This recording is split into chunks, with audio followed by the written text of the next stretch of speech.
Eu acredito, hein? Tô acreditando que vai da Brasília. 7h43 agora. Jornal Nova Brasil Brasília. Empreende Brasília. Um oferecimento Heavy, gestão de pessoas, por mais carreiras e negócios bem-sucedidos.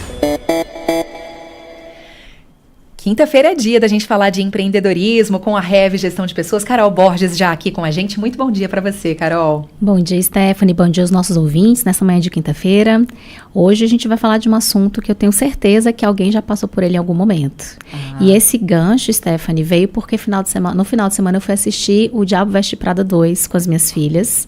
E é um filme que 20 anos depois, né, do lançamento do primeiro, ainda traz um tema muito atual, que é o tema da liderança tóxica. Eu ainda não vi o segundo filme, mas no primeiro, a Miranda já é aquela chefe que muita gente provavelmente passou aí em algum momento da carreira, né? Aquela chefe tóxica, que mal olha para funcionária, que joga a bolsa em cima da funcionária. Então, eu espero que no 2 ela tenha mudado, mas pelo visto não dá esses sinais não, né? O mais interessante no 2, e sem dar spoiler, mas não é em si a Miranda. A Miranda tem algumas mudanças, mas é o cenário em que ela convive. O cenário que a gente vive hoje já não aceita mais esse tipo de liderança.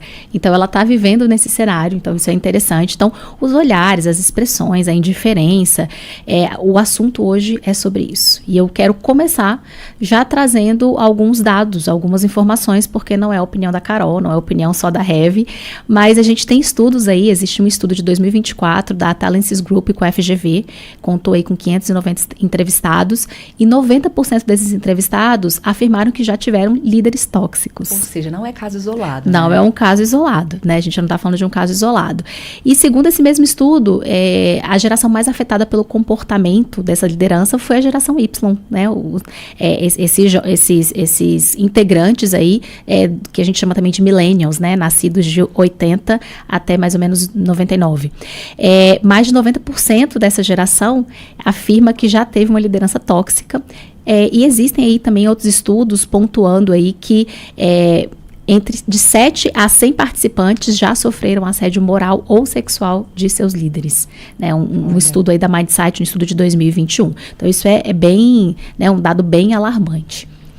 E aí, Carol, assim, a gente identifica, mas ao ambiente para denúncia, como lidar com isso hoje, né? Porque em 2026 esse tipo de comportamento já não cabe mais. Não cabe mais, né? Mas assim como esse tema, Stephanie, no mundo do trabalho, essa cultura de trabalho tóxica, ela, na verdade, assim, começa pela liderança, mas ela também sempre existiu, tá? Não, na verdade, é um tabu, muitas vezes para gerações passadas, como você estava falando, mas não se tratava muito desse assunto porque existia uma relação de apego com o emprego, e a gente vem mudando essa visão a respeito da empregabilidade, do que representa o trabalho na vida do ser humano. Então, esse tipo de comportamento hoje é inaceitável. E eu tô falando, quando eu falo de líder tóxico, pra gente esclarecer, gente, não é um líder assertivo que estabelece meta, não é isso. Mas a gente tá falando de abuso de poder, de manipulação emocional, de comunicação violenta, de uma abordagem muito autoritária, um excesso de controle com microgestão acentuada, quer saber tudo que está fazendo a cada 15 minutos, uma indiferença, como a gente vê ali no filme, né, uma falta de reconhecimento, o colocar na geladeira, deixar a pessoa ali de molho, sofrendo às vezes questões, né, que estão acontecendo no ambiente, sem dar uma satisfação, sem chamar para conversar, o narcisismo, eu sou o melhor, vocês sem mim não são ninguém, isso acontece. E algumas pessoas sofrem com essa toxicidade no dia a dia, chegando a prejudicar, inclusive, saúde mental, né? Saúde física, inclusive, e eles não endereçam, às vezes, o problema com medo de perder a relação de trabalho. Isso ainda acontece. Isso que você traz é muito importante, Carol, assim, porque a gente fala de lideranças tóxicas, não existe um perfil único. Não existe. Do chefe tóxico ou do ambiente tóxico, né? São muitas as características que podem, enfim, classificar dessa maneira. Exatamente. Desde um chefe, como a gente falou, agressivo, a Miranda não é a chefe que levanta a voz. Ela é uma chefe super aveludada. Super. E existe, sim, a chefia que vai levantar a voz, vai gritar. Isso é tóxico, né? A gente está falando de algo que precisa realmente ser observado.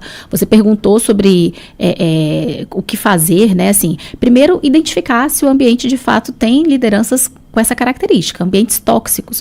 Então, os colaboradores não param numa área específica, os índices de afastamento dessa área específica são altos, existem denúncias, se você tem canal de denúncia, e hoje você precisa ter, eles recebem denúncias anônimas, muitas reclamações internas, conflitos, realmente problemas de clima. E para a gente transformar isso, primeiro, se a empresa não quiser, a direção da empresa, isso não muda. Até porque a liderança tóxica, ela não acha que ela é tóxica. Alguém precisa sentar, conversar e mostrar que o comportamento não está adequado. Então, você não vai encontrar alguém falando, não, eu realmente sou uma pessoa tóxica. Isso não vai existir. Então, é um trabalho top-down, é um trabalho que tem que ser de cima para baixo, tem que haver uma identificação de que algo não está, acontecendo como deveria acontecer. Os valores da organização precisam estar muito claros, não só na parede, mas a empresa não pode tolerar comportamentos diferentes daquilo que ela entende que são comportamentos que ela veste, que ela defende e que ela não vai aceitar dentro do ambiente dela. Cultura forte. Então, a liderança ela é responsável pela estratégia, pelo resultado, mas ela também é responsável pela cultura. Então, é fazer aquilo que se fala. A gente chama de walking the talk, né, no mundo corporativo. Essa cultura tem que ser forte. Então, não aceitar comportamentos fora daquilo que é valor é uma prova de que a cultura tem a sua força. A seleção da liderança é importantíssimo e a manutenção da liderança dentro da organização. A pessoa me traz muito resultado. Você já colocou na ponta do lápis... Mas a que custo, né? O custo disso e o custo financeiro que eu estou falando também, né? Não é só o custo emocional, porque existe um custo alto, uma rotatividade muito alta, índices de afastamento altos, isso tem um custo alto para as organizações. Trabalhar com pesquisa de clima para mapear isso com constância e acompanhar e desenvolver essa liderança para garantir que ela realmente esteja fazendo o papel completo dela, inclusive olhar para o outro, né, com humanidade, com o entendimento de que o líder ele é responsável pelo desenvolvimento dos colaboradores. E se naquela última hipótese em que o trabalhador não encontra, né, esse respaldo, não tem a quem denunciar, não tem a quem recorrer, aí é o caso de mudar de empresa mesmo. É o caso de olhar e falar, olha, eu não preciso disso, né, e realmente se abrir, entender que você tem várias habilidades que podem ser aproveitadas no mercado de trabalho. A gente está com um dos índices mais baixos de desemprego, né, aí registrados, muita gente sim no mercado informal, mas essa também é uma opção, né, essa é uma opção. Existem a gente trabalhar com várias frentes diferentes, aproveitando as nossas habilidades. Então, não se sujeite a ambientes que te adoecem, né? Isso é muito importante a gente deixar registrado aqui para quem está nos escutando.